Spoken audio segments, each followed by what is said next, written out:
Hi everybody, आप सभी का अपने ऑनलाइन प्लेटफॉर्म जीएस कर्मयोगी पे भरपूर स्वागत है।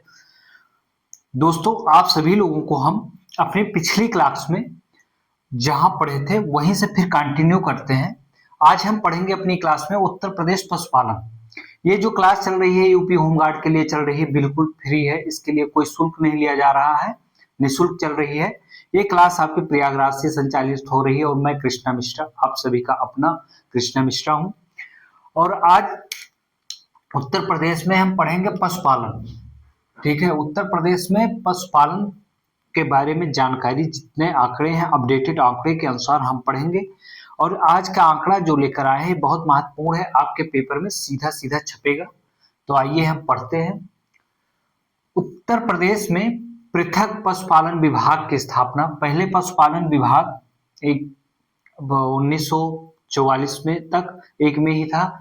उत्तर प्रदेश में पृथक पशुपालन विभाग 1944 में, कब 1944 में स्थापित किया गया, जो कि पशुधन विकास के चारों आयामों, ठीक है, जो पशुधन विभाग के विकास के चारों आयामों को, जैसे इसमें चार आयाम कौन कौन से हैं, आइए हम जानते हैं। इसके चार पिलर कौन कौन से हैं, मुख्य पिलर तो है उन्नत पशु प्रजनन। पहला पिलर कौन सा है, उन्नत पशु प्रजनन। दूसरा है पशु स्वास्थ्य, क्या है दूसरा, पशु स्वास्थ्य। तीसरा है पशु प्रबंधन, यानी कि पशु का प्रबंधन कैसे करना, मैनेजमेंट। और चौथा है पशु पोषण। तो उत्तर प्रदेश में पृथक पशुपालन विभाग की स्थापना कब की गई थी, 1944 में की गई थी, जो कि पशुधन विभाग के चारों आयामों यानी कि चार पिलर्स जो हैं इसके पशु उन्नत, जैसे कि उन्नत पशु प्रजनन, ठीक है, पशु स्वास्थ्य, पशु प्रबंधन और पशु पोषण के संदर्भ में प्रयासरत है। वर्तमान में प्रदेश की ग्रामीण अर्थव्यवस्था और सुदृढ़ करने के उद्देश्य से वर्तमान में ग्रामीण अर्थव्यवस्था है उसको और सुदृढ़ यानी कि मजबूत करने के उद्देश्य से विभागीय कार्यक्रमों के स्वरोजगार के माध्यम से जोड़कर कृषि के साथ पशुपालन बेहतर योगदान कर रहा है, जिसका उत्तर प्रदेश अर्थव्यवस्था में योगदान है। हम बात जानते हैं कितना उत्तर प्रदेश का कितना योगदान है। उत्तर प्रदेश की जितनी अर्थव्यवस्था है उसमें पशुधन या पशुपालन का कितना योगदान है, 6.5% से 7%, यानी कि 6.5 से 7%। 2021-22 अपडेटेड आंकड़ा के अनुसार जीएसबीए में चालू कीमतों पर है। जीएबीएस बाद में जो हम इकोनॉमिक्स पढ़ेंगे उसमें हम यहाँ पे क्लियरिटी कर देंगे। यहाँ पे इतना टाइम नहीं है, इसलिए इसको इतना ही समझिए जितना आपको जरूरत है। उत्तर प्रदेश की अर्थव्यवस्था में योगदान में 6.5% से 7% के बीच 2021-22 आंकड़ा के अनुसार जीएसबीए के चालू कीमतों पर है। उत्तर प्रदेश एक ग्रामीण व्यवस्था, उत्तर प्रदेश में अधिकतर निवास करने वाली जनसंख्या जो है ग्रामीण व्यवस्था की है, ग्रामीण क्षेत्र में निवास करती है। और ग्रामीण क्षेत्र में जो इनकम है वो आय का सोर्स बढ़ाने के लिए सरकार प्रयासरत है और वहां के लोगों को मजबूत करने के लिए, आर्थिक रूप से मजबूत करने के लिए सरकार प्रयास कर रही है, लगातार प्रयास कर रही है। तो सरकार ने पशुधन जो है इसको भी कृषि में ही जोड़ दिया। पशुपालन जो है कृषि विभाग में आता है, ये कृषि में ही आता है। तो पशुपालन जो कृषि कर रहा है उसके साथ साथ अगर पशुपालन करता है और उस पशुपालन करता है तो वो दूध, मक्खन, दही, घी ये सब बेच करके अपनी आय का, इनकम का जो जरिया है उसको मजबूत कर सकता है और बढ़ा सकता है, अपनी इनकम और बढ़ा सकता है। इसके लिए प्रयासरत है सरकार और नई नई योजनाएं ला रही है सरकार इसके लिए। और इसके लिए समय समय पर नई योजनाएं लाकर इसका वित्त पोषण भी कर रही है सरकार, बराबर लगी हुई है। कृषि के साथ पशुपालन को बढ़ावा देने में पूरा प्रयास कर रही है सरकार, ठीक है। तो जो पशुपालन का योगदान है, आप देख लीजिए उत्तर प्रदेश की जितनी अर्थव्यवस्था उसमें उत्तर प्रदेश में अर्थव्यवस्था में पशुपालन का जो योगदान है वो 6.5% से 7% है। ये 2021-22 आंकड़ा के अनुसार है, अपडेटेड आंकड़ा है। ये आपके पेपर के पॉइंट ऑफ व्यू से बहुत बहुत इंपॉर्टेंट है, वेरी इंपॉर्टेंट है, ठीक है। फिर हम जानेंगे अभी तक पशु की गणना, जो पशु की जनगणना होती है, पशु जनगणना जैसे जनसंख्या जनगणना होती है वैसे पशु जनगणना होती है। तो पशु जनगणना जो हुई थी वो 2019 में, आखिरी जनगणना जो हुई थी वो 2019 में हुई थी। तो 2019 में जो जनगणना की रिपोर्ट आई थी वो कौन सी रिपोर्ट थी? 20वें नंबर की रिपोर्ट थी। अगर आपके पेपर में पूछा जाए पशु गणना रिपोर्ट 2019 के अनुसार अब तक कितनी रिपोर्ट आ जा चुकी है या किस नंबर की रिपोर्ट थी? 20वीं रिपोर्ट थी। या पूछा जाए 20वीं रिपोर्ट किस वर्ष आई थी? तो 2019 में आई थी। कब आई थी? 2019 में, नवंबर 2024 में बातचीत हुई है नई जनगणना 21वीं पशु जनगणना रिपोर्ट आने के लिए। लेकिन 15 दिसंबर 2025 तक हम आंकड़ा बता रहे हैं कि 15 दिसंबर 2025 तक अभी रिपोर्ट नहीं आई है। जैसे रिपोर्ट आएगी सारी रिपोर्ट का, सारे आंकड़े को हम अपनी एक करंट अफेयर क्लास लेकर के आपके पेपर के पहले सभी आंकड़े को हम बता देंगे, जिससे हर चीज अपडेट हो जाएगी और आपके पेपर के पहले सारी चीजें हम अपडेट करवा देंगे। आप लोग तनाव ना लें, वो कार्य हमारे ऊपर छोड़े, हम उसको कर देंगे। आप लोग पूरी क्लास को अच्छे से देखकर नोट्स बनाते रहें, ठीक है।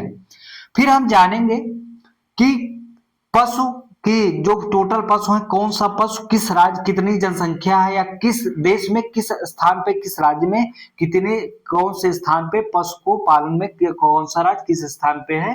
तो आइए जानते हैं कुल पशु, ठीक है, कुल पशु कितने हैं भारत में, जितने टोटल पशु हैं इनकी, इसकी जनगणना हुई। 20वीं रिपोर्ट जो आई उसके अनुसार 68 मिलियन, 68 मिलियन टोटल पशु कितने हैं? 68, ठीक है, यानी कि 68 मिलियन पशु हैं टोटल हिंदुस्तान में, यानी कि भारत में। पहला स्थान पे सबसे ज्यादा पशु किस राज्य में है? नोट्स बनाते रहना, शब्दों पे बहुत ध्यान देना। यहाँ पे अगर आंकड़ा आपको समझ में ना आए तो शब्दों पे ध्यान देना और नोट्स बनाते रहिएगा। सबसे ज्यादा पशु किस राज्य में है? उत्तर प्रदेश में, ठीक है। ये पशु जनगणना है, मजाक में मत लेना आप सभी लोग कि मजाक में समझ के, और नहीं तो आपका प्रश्न गलत हो जाएगा। आपके सिलेबस में है और ये पूछा जाएगा, ठीक है। उत्तर प्रदेश में सबसे ज्यादा पशु हैं। प्रथम स्थान पशुपालन में प्रथम स्थान पे कौन है? उत्तर प्रदेश, उत्तर प्रदेश है। दूसरा स्थान किसका है? सबसे ज्यादा पशु किस राज्य में है? राजस्थान में है। आरजे हमने लिख दिया है। यूपी को, उत्तर प्रदेश को यूपी लिख दिया है। आरजे मतलब राजस्थान, ठीक है, राजस्थान में है। सेकंड नंबर पे एमपी मतलब मध्य प्रदेश। तीसरे नंबर पे कौन सा है? मध्य प्रदेश में सबसे ज्यादा। तीसरे नंबर पे कौन सा स्थान? टॉप 3 हम बता रहे हैं, टॉप 3 तक ही आपके पेपर में पूछा जाएगा, ठीक है। फिर गोवंशीय पशु यानी कि गाय, गायों की बात हो रही। टोटल गाय भारत में कितनी है और कितनी, किस राज्य, कौन सा राज्य गाय पालन में किस स्थान पे, इसकी बात हो रही है। गोवंशीय यानी कि गाय, टोटल गाय कितनी है? 19 मिलियन, ठीक है। कितनी गाय है टोटल हिंदुस्तान में, भारत में? 19 मिलियन है। पहले सबसे ज्यादा गाय किस राज्य में है? तो भैया वेस्ट बंगाल, ठीक है, पश्चिम बंगाल में सबसे ज्यादा गाय है।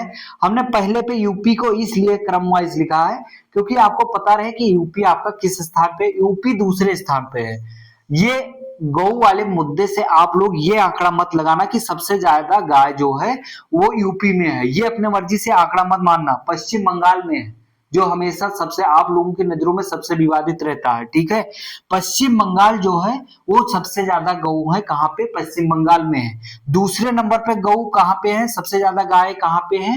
वो यूपी में है। दूसरे नंबर पे उत्तर प्रदेश है आपका। ये पॉइंट बहुत ध्यान देना पड़ेगा क्योंकि गाय गाय की बात हो रही है यहाँ पे, ठीक है। फिर तीसरे नंबर पे मध्य प्रदेश है, सबसे ज्यादा गाय के मामले में तीसरे नंबर पे है मध्य प्रदेश। फिर बात होती रही है भैंस की। भैंस पाल, टोटल भैंस कितनी है भारत में? 33 मिलियन है। कितनी? 33 मिलियन। कितनी भैंस है टोटल भारत में? 33 मिलियन, यानी कि 33 मिलियन। भैंस पालन में प्रथम स्थान पे कौन है? उत्तर प्रदेश है। भैंस पालन में प्रथम स्थान पे या सबसे ज्यादा भैंस किस राज्य में है? आपके उत्तर प्रदेश, यूपी मतलब उत्तर प्रदेश, WV मतलब वेस्ट बंगाल, वेस्ट बंगाल मतलब पश्चिम बंगाल, ठीक है। आरजे मतलब राजस्थान, राजस्थान जो है सेकंड नंबर पे है। कौन से नंबर पे है राजस्थान? सेकंड नंबर पे है भैंस पालने के मामले में। थर्ड स्थान किसका है? गुजरात का है। भैंस सबसे ज्यादा तीसरे स्थान पे पालन में कौन सा स्थान है राज्य में? तीसरा, थर्ड स्थान तो गुजरात का है। फिर टोटल बकरियों की बात करेंगे ठीक है, हम बात करते हैं टोटल भारत में कितनी बकरियां हैं, ठीक है, तो ये है 14.5 मिलियन, ठीक है, ये कितना है 14 पॉइंट, ठीक है, 14.5 मिलियन यानी कि 14.5 मिलियन। पहले स्थान पर कौन सा राज्य है बकरी पालन में, नंबर 1 पे कौन सा है, राजस्थान है, राजस्थान है पहले नंबर पे। आप देखेंगे राजस्थान में भेड़ सबसे ज्यादा है, तो भारत में ऊन उत्पादन में प्रथम स्थान राज्य कौन सा होगा, ये राजस्थान ही जाएगा, क्योंकि भेड़ पालन सबसे ज्यादा हो रहा है। न्यू आंकड़े के अनुसार हम सब बताएंगे, पूरा आंकड़ा अपडेटेड पढ़ाएंगे। बकरियों के मामले में पहले स्थान पर राजस्थान है, दूसरे पर वेस्ट WV मतलब वेस्ट बंगाल, पश्चिम बंगाल बकरियों के पालन में दूसरे स्थान पे। तीसरे स्थान पे कौन सा है आपका, उत्तर प्रदेश, अपना उत्तर प्रदेश जो उत्तम प्रदेश है, उत्तर प्रदेश जो है, उत्तम प्रदेश जो है वो तीसरे स्थान पे है बकरी पालन में। तो इस प्रकार ये नए आंकड़े हैं, ठीक है, बहुत महत्वपूर्ण आंकड़ा है, BIP लिख दे रहे हैं हम, वेरी इंपॉर्टेंट लिख दे रहे हैं, ठीक है, ये नोट्स बना लेना आप, ठीक है, नोट्स में नोट कर लेना, आपके परीक्षा में मिलेगा आपको, और जब मिलेगा ना तो फिर आप अगर नहीं पढ़ के जाएंगे तो फिर आपके लिए बहुत बड़ी दिक्कत खड़ी कर देगा। फिर उत्तर प्रदेश में हम बात करेंगे, उत्तर प्रदेश गोवंशीय पशुओं के वध के संरक्षण प्रदान करने के हेतु, उत्तर प्रदेश में गोवंशीय संरक्षण प्रदान करने हेतु उत्तर प्रदेश में गोवध निवारण, ठीक है, उत्तर प्रदेश में गोवध निवारण अधिनियम कब आया था, 1955 में आया था। कब लागू हुआ, 1955 में लागू हुआ। उत्तर प्रदेश में गोवंशियों को संरक्षण प्रदान करने के लिए उत्तर प्रदेश में गोवध निवारण अधिनियम कब आया, 1955 में आया, ये 1955 से लागू हुआ, बहुत इंपॉर्टेंट है ये फैक्ट। 1999 में 1999 में उत्तर प्रदेश में गो सेवा आयोग, ठीक है, 1999 में 1999 में उत्तर प्रदेश में गो सेवा आयोग, ठीक है, स्थापित किया गया। राज्य में 8 राजकीय गो सदन भी बने, ठीक है, उत्तर प्रदेश में ये गौ लिखा हुआ है, ठीक है, गौ मतलब गाय। उत्तर प्रदेश में उत्तर प्रदेश राज्य में कितने राजकीय गौ सदन है, 8 है, सॉरी। उत्तर प्रदेश दुग्ध उत्पादन में, ठीक है, भारत पूरे देश में, विश्व में अगर देखा जाए पूरे विश्व में दुग्ध उत्पादन में भारत का कौन सा स्थान है, प्रथम स्थान पे है। भारत विश्व में दुग्ध उत्पादन में प्रथम स्थान पे है। लेकिन भारत में कौन सा राज्य दुग्ध उत्पादन में प्रथम स्थान पे है, आपका अपना प्यारा उत्तम उत्तर प्रदेश, ठीक है, उत्तर प्रदेश दुग्ध उत्पादन के मामले में प्रथम स्थान पे है। उत्तर प्रदेश दुग्ध उत्पादन में देश में प्रथम स्थान पर, बहुत इंपॉर्टेंट आंकड़ा है ये, वेरी इंपॉर्टेंट लगा दे रहे हैं, ठीक है, ये बहुत इंपॉर्टेंट आंकड़ा है, ये नोट कर लेना आप। दुग्ध उत्पादन में प्रथम स्थान पर, देश में कुल दुग्ध उत्पादन में लगभग उत्तर प्रदेश का जितना टोटल दूध पैदा होता है हिंदुस्तान में, उसके मामले में कितना योगदान उत्तर प्रदेश करता है प्रतिशत में हम देखते हैं, आइए देखते हैं, ठीक है। कुल दुग्ध उत्पादन में लगभग बात हो रही है, एग्जैक्ट आंकड़ा नहीं, लेकिन लगभग 16.26% भाग उत्तर प्रदेश में उत्पादित किया जाता है। कितना, 16.26% भाग उत्तर प्रदेश में उत्पादित किया जाता है।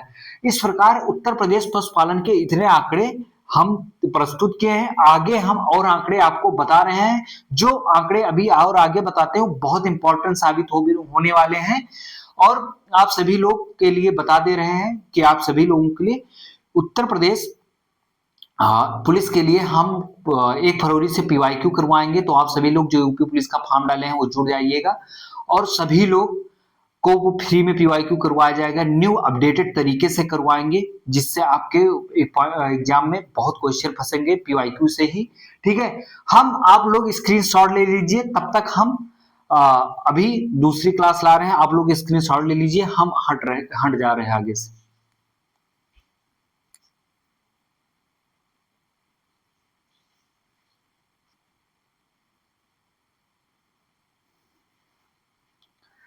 आप सभी लोगों ने पिछली स्लाइड का स्क्रीनशॉट ले लिया होगा। आइए हम नई स्लाइड जानते हैं, उसमें जो आंकड़े रह गए थे, और दूसरी स्लाइड ये पढ़ रहे हैं। उत्तर प्रदेश में दुग्ध विकास विभाग और राज्य दुग्ध परिषद की स्थापना कब की गई? 1976 में की गई। मेरे दोस्त, मेरे भाई, मेरे बहना, याद रखना, उत्तर प्रदेश में दुग्ध विकास विभाग और राज्य दुग्ध परिषद की स्थापना कब की गई? 1976 में की गई। मेरे शब्दों पे ध्यान देना और आप नोट्स बनाते रहना।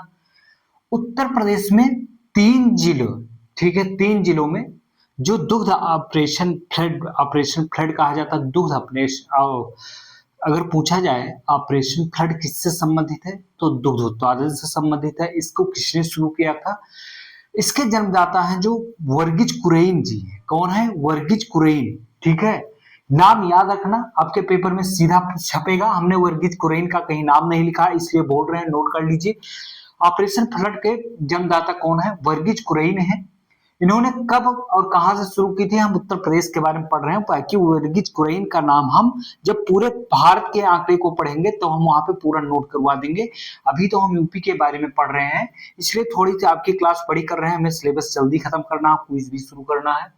उत्तर प्रदेश में 3 जिलों में बलिया, वाराणसी, मेरठ में सबसे पहले जब ऑपरेशन फ्लड चलाया गया तो 3 चरण में चलाया गया था। फर्स्ट चरण में ही उत्तर प्रदेश के 3 जिलों में बलिया, वाराणसी और मेरठ में 1970 और 71 में ऑपरेशन फ्लड का प्रथम चरण प्रारंभ हुआ। प्रथम चरण जिसमें प्रारंभ हुआ उसमें बलिया, वाराणसी और मेरठ चुने गए थे, ठीक है। द्वितीय चरण ऑपरेशन फ्लड का कब से था? आपके पेपर में पूछा जा सकता है। तो 1981 से 1985 के बीच था। तृतीय चरण कब था? 1985 से 1996, 1985 से 1996 तक चलाया गया तृतीय चरण था। ये ऑपरेशन फ्लड के 3 चरण थे। कौन कौन से? फर्स्ट फेज, आइए जानते हैं। फर्स्ट फेज 1917, फिर 1971। सेकंड फेज में हम आते हैं 1981 से 1985। थर्ड फेज में आते हैं 1985 से 1996 में चलाया गया। दुग्ध विकास द्वारा, ठीक है, दुग्ध विकास विभाग द्वारा, यहाँ दुग्ध विकास, यहाँ पे विकास नहीं लिखे, दुग्ध विकास विभाग द्वारा वर्ष 1996-97, वर्ष 1996-97 यानी कि 1996 से 1997 में महिला डेयरी योजना प्रारंभ की गई। वेरी इंपॉर्टेंट है। दुग्ध विकास विभाग द्वारा 1996 से 1997 में महिला डेयरी योजना प्रारंभ की गई थी। कब से? 1996 से 1997 के बीच प्रारंभ की गई थी। राज्य में एकीकृत दुग्धशाला विकास परियोजना को कब शुरू किया गया था? 1993 से 1994 यानी कि 1993 से 1994 में लागू किया गया था। राज्य में एकीकृत दुग्धशाला विकास परियोजना को 1993 से 1994 में लागू किया गया, ठीक है। मेरे दोस्त नोट्स बनाते रहना। आप सभी लोगों के लिए इतना मेहनत कर रहे हैं, आप लोग भी थोड़ा मेहनत करिए, अपने हाथ को चलाइए, अपने दिमाग को चलाइए, ताकि आप का दिमाग परीक्षा में 100% काम करे और आप सिलेक्शन पाए, ठीक है। उत्तर प्रदेश में पशु टीकों के उत्पादन हेतु लखनऊ में, ठीक है, कहां पे? उत्तर प्रदेश में पशु टीकों के उत्पादन हेतु लखनऊ में पशु जैविक औषधि संस्थान की स्थापना की गई थी। कहां पे? उत्तर प्रदेश में पशु टीकों के उत्पादन हेतु लखनऊ में पशु जैविक संस्थान की स्थापना की गई। कहां पे? लखनऊ में, ठीक है, ध्यान देना बातों पे। गोरखपुर, लखनऊ, मुजफ्फरनगर, गोरखपुर, लखनऊ और मुजफ्फरनगर में 3 पशु चिकित्सा पाली क्लिनिक पहले से ही कार्यरत हैं। ये लखनऊ, गोरखपुर और मुजफ्फरनगर में 3 पशु पाली क्लिनिक पहले से कार्यरत हैं। बाकी इटावा जिले में सफाई में इटावा के सफाई, गौतम बुद्ध नगर के बादलपुर में और बागपत के बड़ौत में 3 जगह और पाली क्लिनिक, पशु चिकित्सा पाली क्लिनिक स्थापित किया जा रहा है। 3 जगह पहले से स्थापित है। कहां 3 जगह पाली क्लिनिक है भाई? उत्तर प्रदेश में गोरखपुर, लखनऊ, मुजफ्फरनगर में। और 3 जगह कहां पे स्थापित किया जा रहा है? तो आपके इटावा के सफाई, गौतम बुद्ध नगर के बादलपुर और बागपत के बड़ौत में स्थापित किया जा रहा है, ठीक है।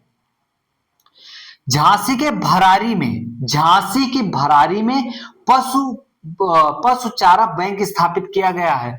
ग्रीष्म ऋतु में, गर्मी के ऋतु में बुंदेलखंड क्षेत्र में, ठीक है, चारा का अभाव हो जाता है, वहां पे पशु के लिए चारा का अभाव हो जाता है। उसको देखते हुए केंद्र सरकार और उत्तर प्रदेश की सरकार ने मिलकर के यानी कि 75% हिस्सेदारी जो है वो केंद्र सरकार की है, 25% हिस्सेदारी है और राज्य की सरकार की है। तो हम यहाँ पे लिख दे रहे हैं 75:25। ठीक है, कितना? 75:25 के 75% किसका है? केंद्र सरकार का। 25 किसका है योगदान? राज्य सरकार का। उत्तर प्रदेश सरकार और केंद्र सरकार मिल करके बुंदेलखंड में ग्रीष्म ऋतु में चारा के अभाव को पूर्ति करने के उद्देश्य से झांसी के भरारी में एक पशु चारा बैंक स्थापित किया गया है। ठीक है, याद करते रहना, सब नोट्स बनाते रहना मेरे दोस्त। ठीक है, बाकी हम यूपी पुलिस के लिए यूपी पुलिस के लिए एक नई तरीके से अपडेटेड क्विज का बैच लेकर आ रहे हैं जो एकदम फ्री है आप सभी लोगों के लिए और बहुत यूपी पुलिस में सिलेक्शन पाने के लिए वो आपके लिए बहुत हेल्पफुल साबित होगा। आप सभी लोग उस क्लास को देखिएगा, 1 फरवरी से आ रही है हमारी। उत्तर प्रदेश में 2 भेड़ प्रजनन केंद्र स्थापित किए गए हैं। उत्तर प्रदेश में ऊन की पूर्ति के लिए, जो उत्तर प्रदेश में मोटे ऊन होते हैं उससे स्वेटर बनाया जाता है, वूलन के कपड़े बनाए जाते हैं और उत्तर प्रदेश में ऊन भेड़ के प्रजनन को बढ़ावा देने के लिए अच्छी किस्म की जो भेड़ है उनकी पैदावार की जाए।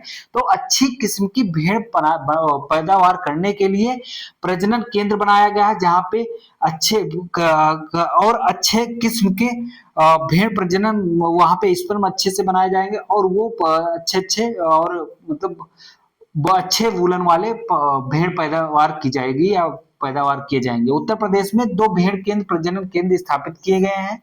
ठीक है, ऊन उत्पादन में उत्तर प्रदेश का देश में कौन सा स्थान है? ठीक है, ये आंकड़ा अब हम बता रहे हैं, आंकड़ा बहुत महत्वपूर्ण है। ऊन उत्पादन में उत्तर प्रदेश का देश में कौन से स्थान पे है? 7वें स्थान पे है मेरे दोस्त। उत्तर प्रदेश ऊन उत्पादन में 7वें स्थान पे है। उत्तर प्रदेश, ठीक है, मांस उत्पादन में देश में प्रथम स्थान पे है। ये बात विशेष ध्यान देना आप उत्तर प्रदेश वासियों, उत्तर प्रदेश के निवासियों। ठीक है, उत्तर प्रदेश के लाल लाली, ठीक है, जिसके हाथ में भविष्य उत्तर प्रदेश का, पूरे भारत का। उत्तर प्रदेश में मांस उत्पादन में प्रथम स्थान पर है देश में। उत्तर प्रदेश अंडा उत्पादन में देश में किस स्थान पे है? 9वें स्थान पे है। अंडा उत्पादन में जो है उत्तर प्रदेश 9वें स्थान पे है। उत्तर प्रदेश मधु यानी उत्तर प्रदेश में मधु यानी शहद उत्पादन में प्रथम स्थान पे है। उत्तर प्रदेश में शहद की जो कृषि की जाती है वो सबसे ज्यादा की जाती है। तो शहद उत्पादन में उत्तर प्रदेश आपका किस स्थान पे है? प्रथम स्थान पे है। उत्तर प्रदेश कुक्कुट विकास नीति कब आई थी? 2013 में आई थी। उत्तर प्रदेश कुक्कुट नीति जो है 2013 विकास नीति कब आई थी? 2013 में। उत्तर प्रदेश कुक्कुट नीति के बारे में जो आपको अगर डिस्क्रिप्शन से पढ़ना है तो आप सर्च करके पढ़ लीजिएगा, क्योंकि इसके बारे में यहाँ पे बहुत विस्तृत बात की गई है जो कि आपके एग्जाम के पॉइंट ऑफ व्यू से हमें इतनी जरूरी नहीं दिखी और वो इतना जरूरी है नहीं आपके एग्जाम के पॉइंट ऑफ व्यू से। अगर आपके एग्जाम में पूछा जाएगा तो ज्यादा यही पूछा जाएगा। उत्तर प्रदेश कुक्कुट विकास नीति 2013 कब आई थी? 2013 में आई थी। कामधेनु योजना जो आई है भाई मेरे, कामधेनु योजना बहुत इंपॉर्टेंट है। कामधेनु योजना उत्तर प्रदेश में कब आई? 2013 में आई थी। कामधेनु योजना का प्रारंभ किसने किया था?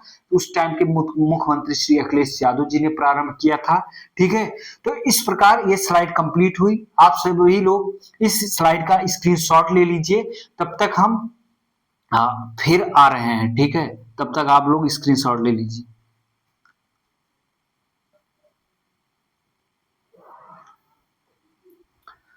आप सभी लोगों ने स्क्रीनशॉट ले लिया होगा। अब हम अपने नई स्लाइड में बात करेंगे उत्तर प्रदेश के पशुपालन एवं मत्स्य पालन। अब इसमें हम मत्स्य पालन को भी जोड़ लेंगे और यहीं पे पढ़ लेंगे, क्योंकि मत्स्य पालन के पॉइंट ऑफ व्यू से जो 4-5 फैक्ट इंपॉर्टेंट है उसको भी हम यहीं पे साथ जोड़ के पढ़ा लेते हैं जो आपके पेपर में पूछा जाना है।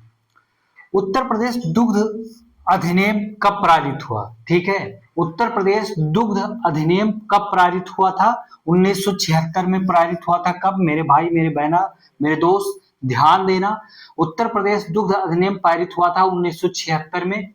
उत्तर प्रदेश में सर्वप्रथम वर्ष 1907 में, कब? सर्वप्रथम 1907 में सहकारी दुग्ध समिति की स्थापना की गई थी। सहकारी दुग्ध समिति की स्थापना उत्तर प्रदेश में कब की गई थी? 1907 में की गई थी। 97 में की गई थी। ठीक है, फिर हम बात करेंगे सबसे पहले समिति कहां पे स्थापित की गई थी। ये समिति जो की गई थी एक कटरा इलाहाबाद में की गई थी। अब इसका नाम प्रयागराज है।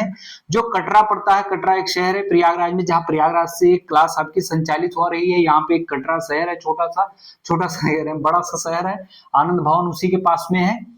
तो वहीं पे उत्तर प्रदेश की सहकारी दुग्ध समिति की स्थापना की गई थी। कब की गई थी? 1907 में की गई थी। उत्तर प्रदेश में प्रति व्यक्ति दुग्ध उपलब्धता, यानी कि प्रति व्यक्ति पे प्रतिदिन एक दिन में एक व्यक्ति पर जितना टोटल दूध उत्पादन होता है, उसको अगर बांटा जाए कि एक व्यक्ति के हिस्से में कितना दूध आता है, तो उसको कहते हैं प्रतिदिन उपलब्धता। ठीक है, प्रतिदिन प्रति व्यक्ति दुग्ध उपलब्धता कहते हैं। तो एक व्यक्ति के हिस्से में, ठीक है, ऐसे हम समझेंगे, एक व्यक्ति के या आपके हिस्से में एक व्यक्ति या मेरे हिस्से में आपके हिस्से में एक व्यक्ति के प्रतिदिन कितना दूध आता है? 450 ग्राम। ठीक है, उत्तर प्रदेश का जितना टोटल दुग्ध पैदा होता है, जितना उत्पादन होता है एक दिन में, जितना दूध का प्रोडक्शन किया जाता है, अगर उसको एक एक मेंबर पे बांटा जाए, एक एक सदस्य के हिस्से में कितना दूध आएगा, अगर बांट के इसको देखा जाए, तो इस आंकड़े के अनुसार 450 ग्राम प्रतिदिन प्रति व्यक्ति के हिस्से में आएगा। ठीक है, उत्तर प्रदेश में प्रतिदिन प्रति व्यक्ति दुग्ध उपलब्धता लगभग 450 ग्राम प्रतिदिन है। ठीक है, बहुत इंपॉर्टेंट आंकड़ा है, देखना, नोट्स बनाते रहना। उत्तर प्रदेश सरकार द्वारा नंदनी कृषक समृद्धि योजना वर्ष 2023 में शुरू की गई। मेरे दोस्त, उत्तर प्रदेश सरकार द्वारा नंदनी कृषक समृद्धि योजना जो है, ये किस उद्देश्य से शुरू की गई है? ये भी दुग्ध उत्पादन से संबंधित है और किसानों की आय दोगुनी करने के उद्देश्य से उत्तर प्रदेश के यशस्वी मुख्यमंत्री श्री योगी आदित्यनाथ जी ने इसको शुरू किया है। ठीक है, कौन सी योजना है? नंदनी कृषक समृद्धि योजना, जो 2023 में शुरू की गई। अगर इसका उद्देश्य पूछा जाएगा आपके पेपर में कि नंदनी कृषक योजना समृद्धि योजना का उद्देश्य क्या है, किस उद्देश्य से ये शुरू की गई, तो उत्तर प्रदेश के यशस्वी मुख्यमंत्री ने प्रधानमंत्री के चरणों पे, आदर्शों पे चलते हुए, ठीक है, इस योजना का शुरू किया। वो भी किसान की आय दुगनी कर रहे थे और ये भी किसान की आय दुगनी करने के उद्देश्य से इसको शुरू किए। और किसान की आय दुगनी हुई या नहीं हुई, आप सभी लोग किसान के घर से संबंधित है, आपको बहुत हकीकत सब कुछ पता होगा। ठीक है, सबसे बड़ा दुग्ध उत्पादन संयंत्र कहां पे स्थापित किया गया है उत्तर प्रदेश में? कहां पे किया गया है? उत्तर प्रदेश में मथुरा में किया गया है। उत्तर प्रदेश में जो है सबसे बड़ा दुग्ध उत्पादन संयंत्र कहां पे है? मथुरा में स्थापित किया गया है। नंद बाबा बहुत फेमस योजना है उत्तर प्रदेश की। नंद बाबा योजना सीधा पूछेगा, नंद बाबा योजना किससे संबंधित है? आप भाई तुरंत कंफ्यूज हो जाएंगे क्योंकि इसमें नंद बाबा लिखा हुआ है। नंद बाबा योजना जो है दूध उत्पादन से या पशुपालन से संबंधित है।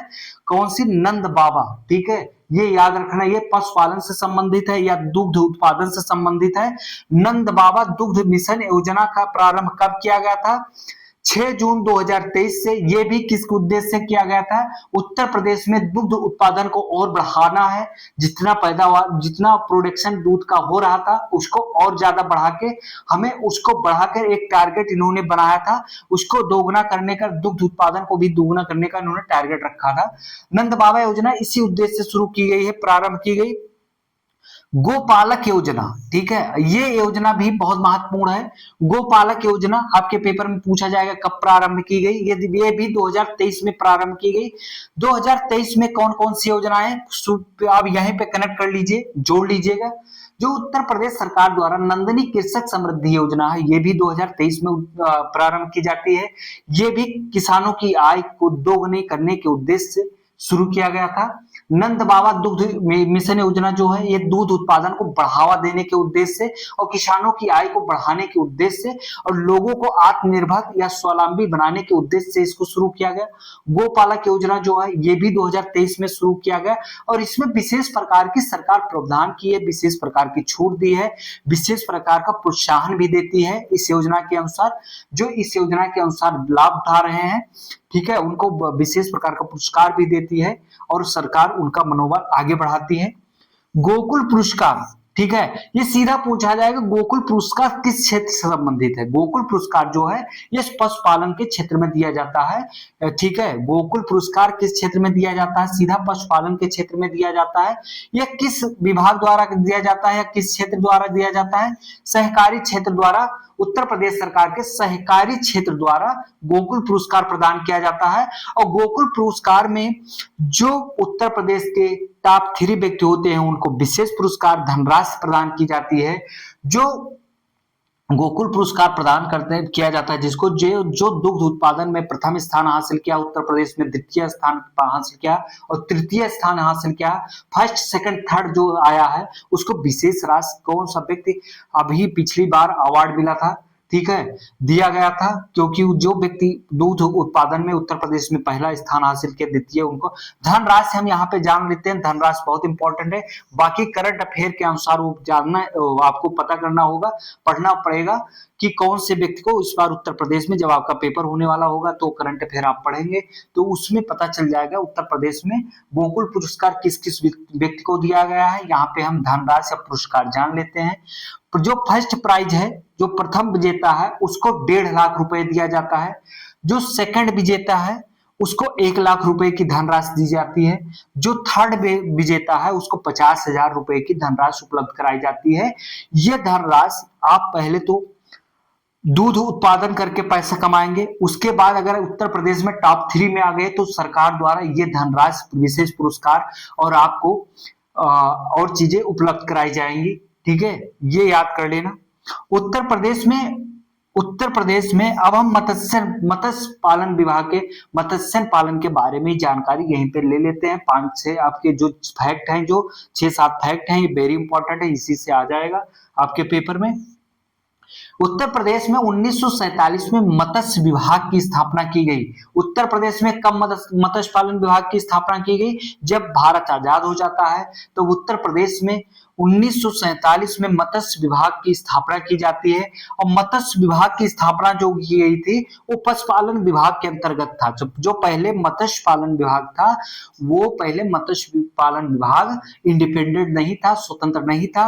वो पहले जो था वो पशुपालन विभाग के अंतर्गत आता था, इसलिए कोई इतना ध्यान नहीं देता था मत्स्य पालन पे। क्योंकि पशुपालन पे जब एक बॉडी बन जाती है, एक विभाग बन जाता है ना, तो उस पे उस चीजों पे वो विशेष गौर करता है, सरकार गौर करती है। सरकार अगर कोई विभाग नया बनाती है तो उस पर बहुत कार्य करती है, क्योंकि उस विभाग के माध्यम से सरकार को ये दिखाना होता है कि हमने ये विभाग का गठन किया था तो इससे कितना उत्पादन हुआ, कितना फायदा हुआ, कितने हमने पैसे कमाए, ये सब दिखाना होता है। अपना रिपुटेशन बहुत मेंटेन करना होता है सरकार को। तो जब नया विभाग का इसका गठन किया तो मत्स्य पालन को जो सरकार भी आई उस समय के बाद सब सरकार ने मत्स्य पालन को बहुत बढ़ावा दिया।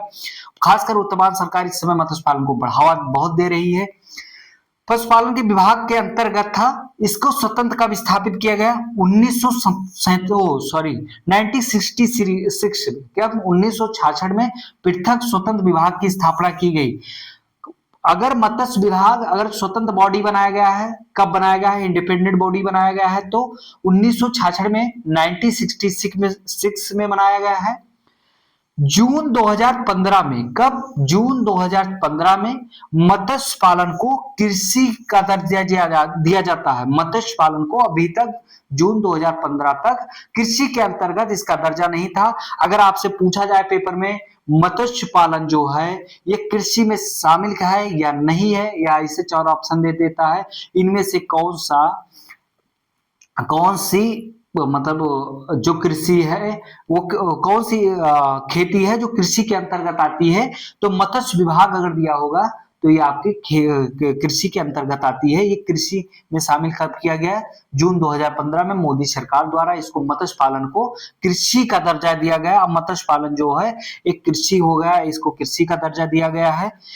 उत्तर प्रदेश सरकार द्वारा 2022 में, कब, उत्तर प्रदेश सरकार द्वारा 2022 में उत्तर प्रदेश के यशस्वी मुख्यमंत्री योगी आदित्यनाथ द्वारा मत्स्य संपदा योजना की स्वीकृति की गई। कब, उत्तर प्रदेश सरकार द्वारा 2022 में मुख्यमंत्री मत्स्य संपदा योजना शुरू की गई, जो 2022 में प्रारंभ हुई है। और इसका ड्यूरेशन कितना है, 5 साल, 2022 से 2027। यहाँ पे 5 साल हम लिख दे रहे हैं, 5 साल आप लोग नोट्स बनाना, मेरे शब्दों पे गौर करना। हम एक बार और बोल दे रहे हैं, जो उत्तर प्रदेश सरकार द्वारा 2022 में मुख्यमंत्री मत्स्य संपदा योजना स्वीकृत की गई है, प्रारंभ की गई है, वो 2022 से 27 के दौरान के लिए शुरू की गई है। ये 5 वर्ष के लिए शुरू की गई है। उत्तर प्रदेश सरकार द्वारा मोबाइल फिश पार्लर योजना प्रारंभ की गई कब? 2010 से 2011 के बीच। ये पूर्ण रूप से उत्तर प्रदेश सरकार द्वारा संचालित की जाती है, इसमें केंद्र सरकार का कोई योगदान नहीं। ये पूर्ण रूप से ये वित्त पोषित जो आर्थिक सहायता दी जाती है, इसमें वो पूरी आर्थिक सहायता उत्तर प्रदेश सरकार द्वारा दी जाती है। उत्तर प्रदेश सरकार द्वारा मोबाइल फिश पार्लर योजना की शुरुआत 2010 से 11 में की गई। ठीक है। वर्ष 2008-9 में नदियों में मत्स्य अंगुलिका संचल, ठीक है, क्या है? 2008-9 में नदियों में मत्स्य अंगुलिका संचयन यानी कि रिवर रैचिंग प्रारंभ की गई कब? अगर ये योजना पूछा जाता है, नदियों में मत्स्य अंगुलिका संचयन यानी कि रिवर रैचिंग कब प्रारंभ किया गया? 2008-9 में प्रारंभ किया गया।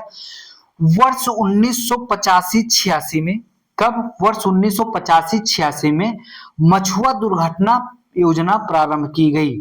ठीक है। इसके अंतर्गत केंद्र सरकार और राज्य सरकार मिलाकर जिसकी दुर्घटना जो है हो जाती है मत्स्य पालन, मत्स्य पकड़ने के दौरान या उसका शिकार करने के दौरान, उसके लिए दोनों सरकार, केंद्र सरकार और राज्य सरकार मिलकर आर्थिक सहायता करती है।